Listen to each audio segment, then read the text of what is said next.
सो क्या होता अगर नारुतो एक उचीहा होता। सो आज मैं एक सीरीज स्टार्ट करने वाला हूँ जहाँ पर नारुतो नामिकाजे या फिर उजुमाकी नहीं होगा, बट वो एक्चुअली में एक उचीहा क्लैन का मेंबर होगा। देखो भाई, नारुतो को उचीहा बनाने का सबसे ज्यादा आसान तरीका ये होता कि वो सासके से मतलब वो उचीहा क्लैन में ही पैदा हुआ होता। बिकॉज नारुतो की उचीहा क्लैन में पैदा होने की वजह से बहुत सारी चीजें बहुत ज्यादा डिफरेंटली टेक प्लेस कर दी नारुतो एनिमे में। एज दोनों नारुतो के पेरेंट्स कुशिना एंड मिनातो में से कोई भी उचीहा नहीं था ऑफ कोर्स, जिसकी वजह से नारुतो को उचीहा बनाने के लिए उसको किसी न किसी उचीहा के यहाँ ही पैदा होना पड़ेगा। That's pretty obvious I guess. And as Naruto हमारा मेन कैरेक्टर तो वो किसी नॉर्मल उचीहा के यहाँ तो पैदा नहीं होगा, एंड इसलिए हमारी इस सीरीज में नारुतो पैदा होता है उचीहा क्लैन के लीडर फुगाकू उचिहा के यहाँ, जिसका मतलब है नारुतो के पापा हुए फुगाकू उचिहा एंड मम्मी हुई मिकोतो उचिहा एंड उसका ट्विन ब्रदर हुआ यहाँ पर सासके उचिहा। हाँ, हमारी इस कहानी में नारुतो एंड सासके साथ में पैदा होते हैं एज ट्विन ब्रदर्स। एंड इसका एक मतलब ये भी हुआ कि नारुतो के बड़े भैया होंगे the Uchiha slayer, the favourite Uchiha of Tobirama Senju and एक ऐसा उचिहा जिसे अपने सपने में देखकर ओरोचिमारू गीला हो जाया करता था। मैं बात कर रहा हूँ नन अदर देन हमारे फेवरेट उचिहा इताची उचिहा के बारे में। सो नारुतो की स्टोरी को डिस्कस करने से पहले ये पता कर लेते हैं कि कोनोहा में इस टाइम पर चल क्या रहा है। थर्ड ग्रेट निंजा वॉर खत्म हो चुकी है एंड दोनों Fugaku Uchiha and Minato Namikaze war heroes हैं कोनोहा के लिए। एंड इस वाली स्टोरी में भी उचिहा क्लैन के लोग बहुत ज्यादा गुस्सा हैं कोनोहा वालों से, एज हर कोई उचिहा क्लैन का मेंबर चाहता था कि फुगाकू उचिहा ही बने फोर्थ होकागे। बट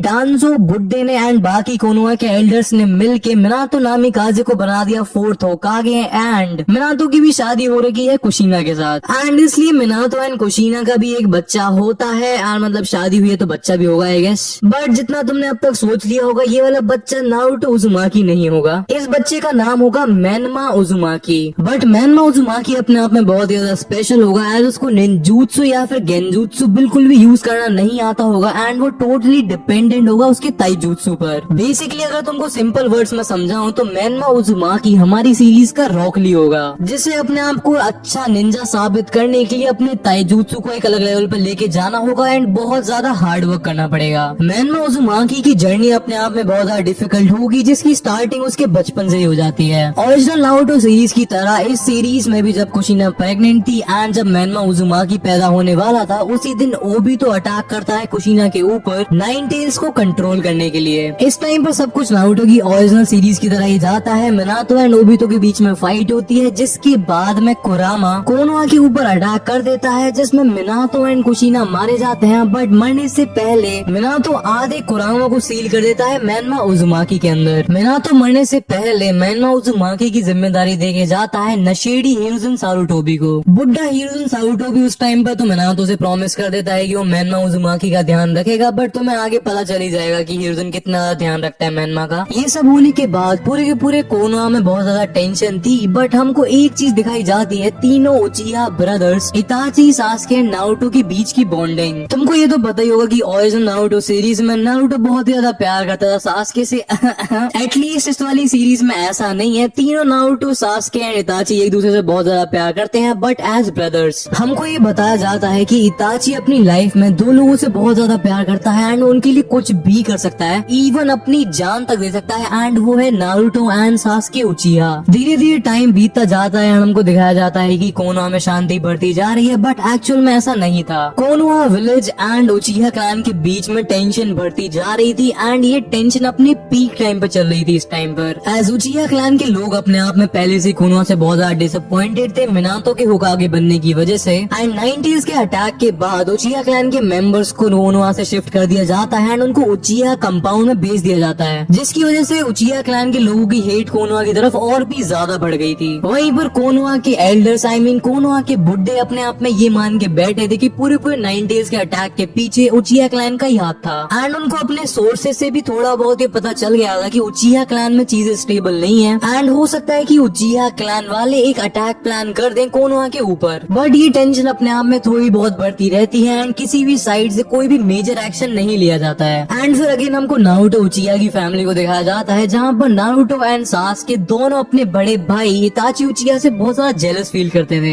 एज भाई इताची अपने आप में एक अलग ही लेवल का जीनियस है, उसके पास अलग लेवल की पावर थी एंड दोनों इताची एंड सास्के कितना भी कुछ भी कर ले बट वो इताची के लेवल को कभी मैच नहीं कर पाते थे। नारुतो एंड सास्के के फादर साहब फुगाकू उचिया की पूरी अटेंशन इताची को मिलती थी उसकी पावर्स और उसकी जीनियस की वजह से। बट ऐसा नहीं है कि नारुतो एंड सास्के इताची को हेट करते थे, वो उससे बहुत ज्यादा प्यार करते थे एंड वो उसको अपना रोल मॉडल मानते थे। एंड उन दोनों में भी आपस में थोड़ी बहुत राइवलरी चलती थी जैसे ओरिजिनल नारुतो सीरीज में चलती थी, बट सब कुछ काफी ज्यादा फ्रेंडली एंड ब्रदरहुड वाले वे में चल रहा था। इसलिए वो दोनों साथ में ट्रेनिंग भी करते थे ताकि वो इताची के लेवल को मैच कर पाए, बट ऐसा उनसे हो नहीं पा रहा था। भले ही वो इताची के लेवल को मैच नहीं कर पा रहे थे बट अपनी ऐसी इंटेंस ट्रेनिंग की वजह से वो अपनी एज के सारे निंजा से बहुत ज्यादा आगे निकल चुके थे। वहीं पर अगर दोनों सास्के एंड नारुतो की पर्सनालिटी के बारे में बात करें तो ये भी ओरिजिनल नारुतो सीरीज की तरह ये नारुतो बहुत ही ज्यादा इजीली फ्रेंड्स बना लेता है एंड पूरे टाइम मजे करता रहता है एंड काफी ज्यादा एक्सट्रोवर्ट बंदा है। वहीं पर इस वाली स्टोरी में भी सास्के वही नकचड़ा एंड एरोगेंट बंदा है एंड अपने इंट्रोवर्ट होने की वजह से वो ज्यादा दोस्त भी नहीं बना पाता है एंड वो मोस्टली प्रेफर करता है शांत रहना एंड इसी वजह से वो नारुतो से बहुत ज्यादा इरिटेटेड भी फील करता है एज नारुतो पूरे टाइम चिल्लाता रहता है। बट इन दोनों की केमिस्ट्री के बाद भी ये दोनों पूरे कोनोहा विलेज में काफी ज्यादा फेमस होते हैं as brothers. As Konoha village में हर किसी को पता था कि ये दोनों ही उचिया क्लैन का फ्यूचर है एंड इसलिए पूरे के पूरे कोनोहा विलेज में हर कोई इनसे बहुत ज्यादा रिस्पेक्ट से बात करता है। कुछ टाइम बीतने के बाद कोनोहा एंड उचिया क्लैन के बीच में टेंशन और भी ज्यादा बढ़ती जाती है एज कोनोहा वालों को बहुत ज्यादा डर लग रहा था कि उचिया क्लैन के लोग बहुत ज्यादा जल्दी कोनोहा के ऊपर अटैक करने वाले हैं जिससे पूरा का पूरा कोनोहा डिस्ट्रॉय हो जाएगा।